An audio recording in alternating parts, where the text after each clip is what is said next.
Hola amigos de nuevos, buenas tardes. Esta es la segunda entrega de esta serie en vídeos, cuyo título lleva al estudio Una mente al servicio de Dios y de la verdad. Vuestro amigo y siervo en la verdad de nuestro Señor Jesucristo, Valentín Núñez Rivero, desde Valencia, España. Dedico estos estudios a todas aquellas personas que tienen hambre y sed espiritual de la palabra de Dios. Y en la primera parte de esta entrega nos habíamos quedado en 1 Corintios 2:14, destruyamos lo exterior para que pueda emerger nuestro hombre interior y espiritual. Por eso había dicho en los últimos párrafos que nos damos perfecta cuenta de que no se trata de una afiliación religiosa, filosófica, de culto, ideología de partido, institución, grupo, secta o creencias estructuradas teológicamente o de doctrinas afines a nuestra visión distorsionada de la verdad, parcial, de fabricación de hechura humana. Se trata de una realidad que escapa a nuestro razonamiento ilógico e idólatra, además de blasfemo y de estrechez mental, si no conocemos al verdadero Dios, al único y verdadero Dios que nos presenta nuestro Señor Jesucristo en su Evangelio del Reino, las buenas noticias del reino de Dios y de su justicia. Dios existe por un simple razonamiento, decía, porque su realidad inmortal existe para que nosotros nunca permanezcamos en muerte espiritual, sino para que alcancemos juntos lo que ya el Cristo alcanzó y ganó para cada uno de nosotros, la vida eterna. Vuelvo a invitarles a ustedes de nuevo a que lean en sus propias Biblias Romanos 1:14. Y 1 Corintios 2:14 nos dice así: porque el hombre natural no acepta las cosas que son del Espíritu de Dios, porque para él son locura o necedad, y no puede entenderlas porque se habían de discernir espiritualmente. Pero nosotros todos, con rostro descubierto, contemplando como en un espejo la gloria del Señor, vamos siendo transformados por el Espíritu de gloria en gloria, en la misma imagen del Señor. Eso lo pueden leer ustedes en 2 Corintios 3:18. Una mente al servicio de Dios y de la verdad es necesaria para poder comprender la magnitud y la gloria que se nos manifiesta y que va en progresión continua y futurista hacia la plenitud de Cristo, amigos. O sea que todo es un proceso de catarsis mental, moral y espiritual, matando naturalmente al yo personal para que vaya emergiendo del averno de nuestro espíritu atrapado ese hombre o esa mujer espiritual yendo hacia la luz de la gloria de nuestro Señor Jesucristo. Porque el Dios que dijo, resplandezca luz en las tinieblas, es el que resplandeció en nuestros corazones, nuestras mentes espirituales, para iluminación del conocimiento de la gloria de Dios en la faz de nuestro Señor Jesucristo. 2 Corintios 4:6. Cuando ustedes sientan el deseo, examínelo por ustedes mismos. Y yo les voy a citar unos textos para la consideración, y tomen ustedes nota, si les parece bien, que están en Mateo 13, versículos 14 y 15, Romanos 1:28, Isaías 50:10, Salmo 33:6, Éxodo 10:27 y Éxodo 7:14. Abre mis ojos a tu ley, es el adagio para cada uno de nosotros. Porque ante la verdad prístina y reveladora del único y verdadero Dios, o doblamos las rodillas o no las quebramos a nosotros mismos para nuestra propia perdición y destrucción. Segunda de Corintios 7:1 nos dice así igualmente: así que, amados, teniendo estas promesas, limpiémonos de toda contaminación de carne y de espíritu, para que nos vayamos perfeccionando en la santidad, en el temor de Dios. Existe la maldad de la carne y existe la maldad del espíritu.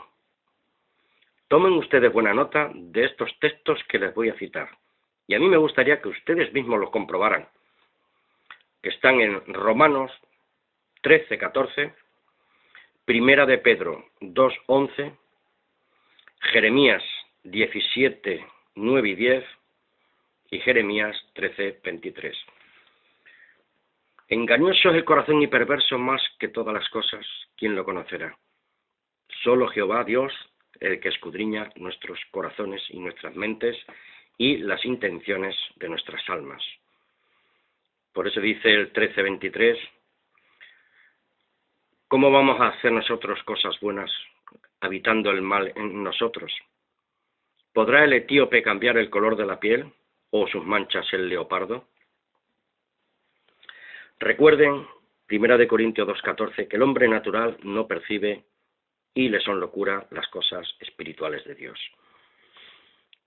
Porque las armas de nuestra milicia no son carnales, sino poderosas en Dios para destrucción de fortalezas, destruyendo en nosotros todo razonamiento y toda altivez que se nos levanta contra el conocimiento de Dios, y llevando nosotros cautivo todo pensamiento a la obediencia del Cristo. Debemos estar sujetos al Espíritu y en el Espíritu a la verdad de Dios, estando dispuestos a castigar toda desobediencia. ¿Cuándo? Cuando vuestra obediencia sea completa. Esto quiere decir, amigos, que sin testimonio veraz no hay una corrección de otros mediante nuestra luz y nuestra sal.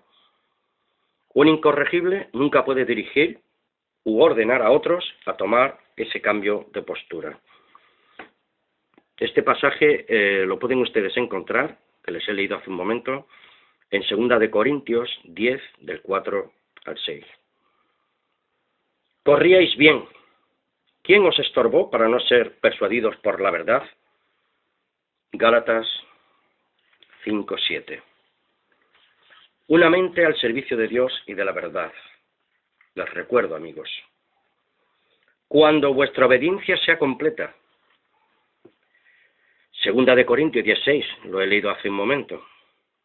Y vamos a hacer una reflexión. Yo siempre hablo en primera persona. Reconozco que soy un miserable la mayoría de las veces.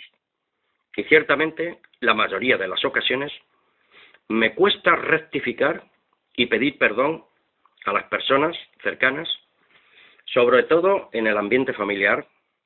Hago y digo cosas inapropiadas y me doy perfecta cuenta que el mal espíritu y la soberbia me pueden. Miserable de mí, digo yo lo mismo que decía el apóstol Pablo. ¿Quién me librará de este cuerpo de muerte? Esto lo estoy pensando y escribiendo a las 6 de la mañana, sentado en la mesa del salón de nuestro hogar familiar.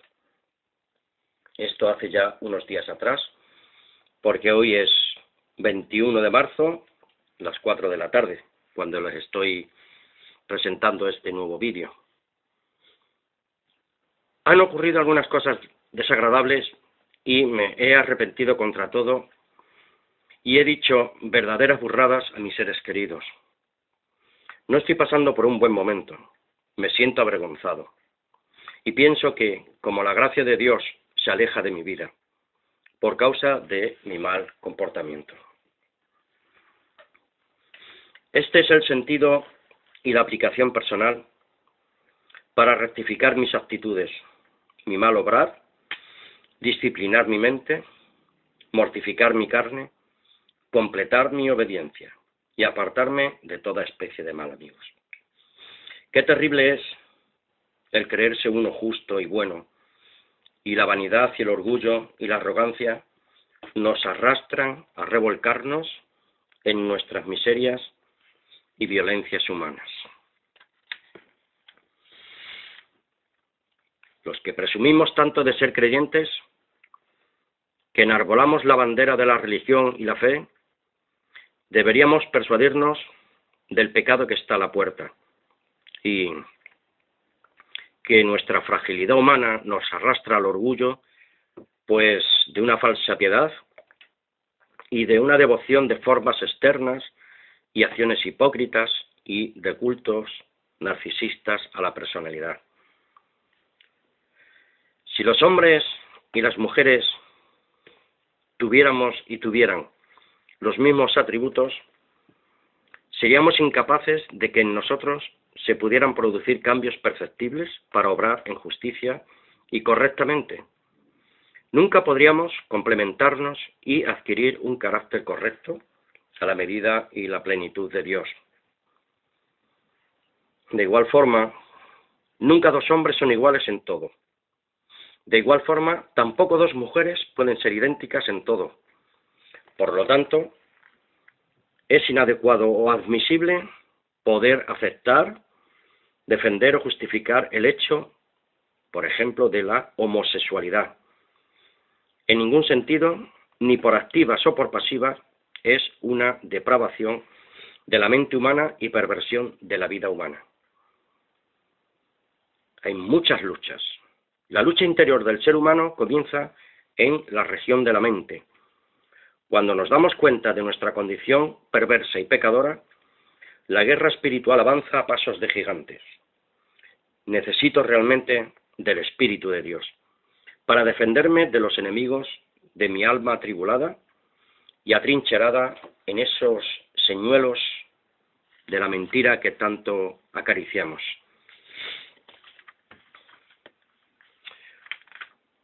Por eso podemos ir a Proverbios 14, 12, 16, 25, que dice que hay camino que al hombre parecen derecho, pero su fin es camino de muerte. Y el 14, 6 nos dice que el burlador busca la sabiduría y no la halla, pero el conocimiento es fácil para quien tiene discernimiento. Poco o nada tiene que ver el nombre de la fe en Dios y lo que representa en comparación con nuestras actitudes y con los hechos, los cuales están muy alejados de las realidades divinas. Hablo en primera persona. Cada quien ha de juzgarse a sí mismo y averiguar si su fe se corresponde con su testimonio religioso. No es una cuestión de dogmas, dije al principio, de doctrinas o de culto religioso, denominacional, sino de una verdadera comunión y familiaridad directa con el único y verdadero Dios. Busquemos el carácter divino a la plenitud de Cristo mediante la unción del Santo Espíritu de Dios.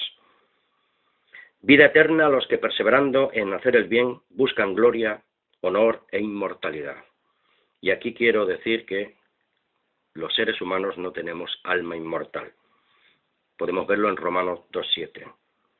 Porque si tuviéramos inmortalidad, como por ahí se enseña y se predica, ¿qué sentido tendría este texto? Al menos para mí no lo tendría. Vean ustedes, examinen cuando puedan, Hebreos 10:39, Primera de Timoteo 6:16 y Juan 17:3. El único inmortal es el Padre, el Dios y Padre de nuestro Señor Jesucristo, nuestro Padre Celestial y nuestro Dios. Examinando mi vida hasta la fecha, reconozco cuán pocos cambios se han efectuado en mi hombre interior espiritual, amigos, y cuán sorprendente ha sido esa revolucionaria manera de ser religiosa e hipócrita. Sigo hablando en primera persona, porque por inverosímil que parezca, ni la religión, ni la doctrina, ni los dogmas o las teologías basadas en la Biblia, nada han hecho en mi vida para cambiar mi carácter y mi violenta manera de ser. Eso seguramente le ocurrirá a muchas personas, pero yo hablo siempre en primera persona, de mi propia experiencia. Yo ignoro cuál ha sido o está siendo la experiencia de otros. Me gustaría saber para que mutuamente pudiéramos ayudarnos y crecer en la gracia y en el conocimiento de nuestro Señor Jesucristo. Segunda de Pedro 3:18. La mía es aquella de la cual hablo en primera persona, vuelvo a repetir, y en tiempo real. De verdad, sinceramente, estoy muy cansado de luchar hipócritamente, engañándome a mí mismo y viviendo un tipo de fe y de doctrina, la cual no obra ningún milagro a destacar, o por el cual haya encontrado verdadera paz mi alma atribulada. La letra mata, pero el espíritu vivifica. Por eso somos demasiado orgullosos religiosos. Romanos 7, del 14 al 16, nos dice así. Porque sabemos que la ley es espiritual, pero yo soy carnal, vendido al pecado. Capítulo 6, versículo 6, del mismo libro de los Romanos. Porque lo que hago no lo comprendo, pues no hago lo que quiero, sino lo que aborrezco, eso hago. Qué terrible, ¿no? Era la situación de Pablo, pues más o menos es así la mía. No sé cómo será la vuestra. Y si lo que no quiero, eso hago, apruebo que la ley es buena. Aquí llegamos a que la naturaleza humana es versus naturaleza espiritual. Son dos fuerzas que no encuentran una verdadera unión. Van paralelas, pero nunca pueden unirse. Pues que al no tener capacidad de perdón y solo tenemos espíritu vengativo, es por eso que la guerra espiritual es contra nosotros mismos y con los demás. Porque nace en nuestra mente y en nuestro corazón esa guerra que tenemos. Necesitamos una mente al servicio de Dios y de la verdad. Vuelvo a repetir. Cuando en la realidad nos damos cuenta es que no debemos luchar unos contra otros y por ser una guerra espiritual, nuestras armas deben ser espirituales, ya que los poderes espirituales de las tinieblas se valen de instrumentos humanos, o sea, nosotros.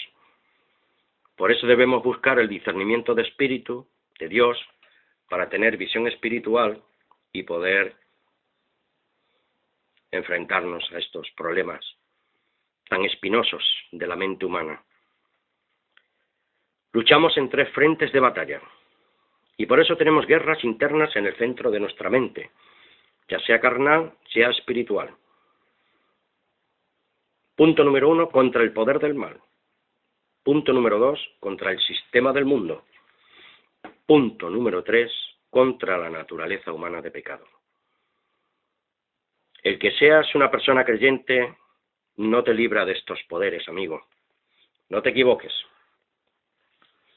Satanás ha sido juzgado en el madero de tormento por causa de Cristo, pero aún sigue influyendo en las mentes humanas su poder y su seducción del mal. Igualmente el mundo y sus pasiones pasarán, pero ahí están todavía con todos sus atractivos engañosos y su fachada inocente de ilusiones lujuriosas y ambiciones sin control. Y 3, y nosotros, que debemos aprender a mortificar la carne y las bajas pasiones de nuestra naturaleza humana, que se va de continuo a recrearse en el pecado y el desamor sin misericordia. Les voy a leer por último Primera de Juan 2, del 15 al 17, que dice: no améis al mundo ni las cosas que están en el mundo. Si alguno ama al mundo, el amor del Padre no está en él. Porque todo lo que hay en el mundo, los deseos de la carne, los deseos de los ojos y la jactancia o vanagloria de la vida, no proceden del Padre, sino del mundo, porque el mundo pasa y sus deseos, pero el que hace la voluntad de Dios permanece para siempre. Antes de que lo examinen la lectura de estos textos en sus propias Biblias y reflexionen al respecto, voy a desarrollar también un poco. Quiero preguntarme a mí mismo, ¿qué estoy haciendo realmente con mi vida frente al pecado que me acosa y me vence? ¿Y soy incapaz de vencerlo?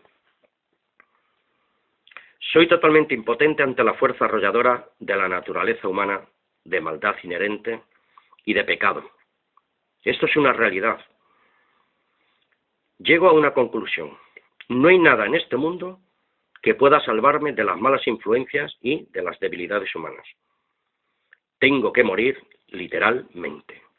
Y si literalmente estoy vivo físicamente, ¿cómo puedo vencer mis malas inclinaciones de la vieja naturaleza? Luego entonces, creo en algo, en alguien no es suficiente. Hablo en primera persona y por experiencia propia. Cada uno tiene su propio aguijón para no confiar en la carne de pecado y que nos arrastra a la muerte. Pues, por otra parte, en mi vida, el conocimiento espiritual solo me ha servido para adquirir una mente que me enseña que hay muchas cosas en mi vida que tienen que ser matadas literalmente, porque de otra forma nunca podré vencer a la carne de pecado y de maldad. Estoy en el proceso de cambio, y en esta lucha contra mí mismo estoy solo literalmente, y ruego a Dios me asista con su espíritu para no pecar contra él. Bien, amigos, en el próximo vídeo seguiremos desarrollando un poco más el texto este de Primera de Juan 2, del 15 al 17. Un abrazo fraternal para todos. Os ruego vuestras oraciones en favor mío. Yo hago cada día un tanto también por vosotros. Que el Dios Todopoderoso, el amor de Jesucristo y la unción de su Santo Espíritu esté ahora y por toda la eternidad en cada uno de nosotros. Y no se equivoquen, no estoy hablando de la Trinidad, sino de el Dios Todopoderoso, de su Hijo Jesucristo y del poder de su Santo Espíritu, que es su fuerza creadora y transformadora. Un abrazo para todos y hasta una próxima ocasión. Vuestro amigo y siervo en la verdad de nuestro Señor Jesucristo, Valentín Núñez Rivero, desde Valencia, España. Amén.